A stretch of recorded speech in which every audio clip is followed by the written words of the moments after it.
Hello YouTube, this is Geek Must Have, with a tutorial video. If you want to share your Google Calendars with others, and want to keep your personal stuff confidential, then this video will show how to put a dynamic copy of your Google Calendar on a web server that you have access to. Sometimes you need to share your Google Calendar with other people so that they can schedule events for you. Google does allow you to share your calendar directly with another user. That calendar could have details you may not want others to be viewing, like your doctor appointments or when you exercise. The alternative is to share the calendar with any scheduled events, where all events are shown as busy, with no details. Google can generate HTML code, called embedded code, that can be copied into a web page to allow people to view your calendar. To reduce the risk of people viewing events you don't want seen, you can divide your events into multiple calendars. For example, one calendar could be personal and private events and another calendar could be business events. If, like me, you work for more than one client, you may have a separate calendar for each client. Obfuscating the website's URL is where your URL is very long and uses nonsensical characters.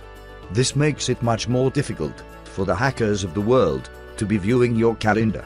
Then to share the calendar, you provide the long obfuscated URL to the person who needs access to your calendar.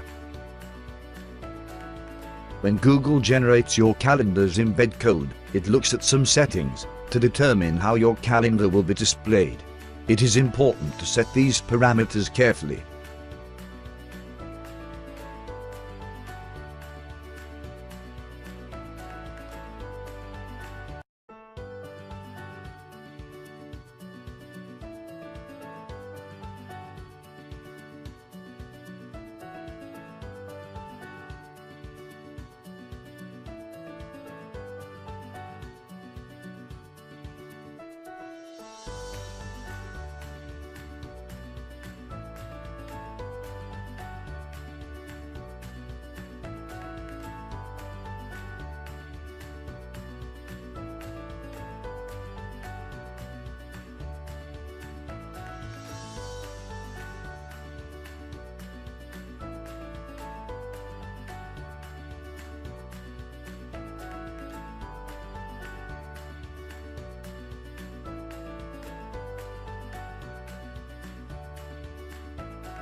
This geek will assume you know how to do some of the basics with the web. This will include using a text editor and a file transfer program, also known as FTP. In this tutorial, we will use Microsoft Code as the editor and FileZilla as the FTP application. There will be links in the description for where you can download these programs if needed. There will also be a link to the GitHub location where Geek Must Have has left a copy of the starter HTML template. This geek uses Bluehost for its internet hosting service. This geek doesn't get a single dime for saying this, but I think they are one of the best available and I have tried quite a few of them.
When you are testing your web page and you are logged in as yourself, you are going to see all of the details.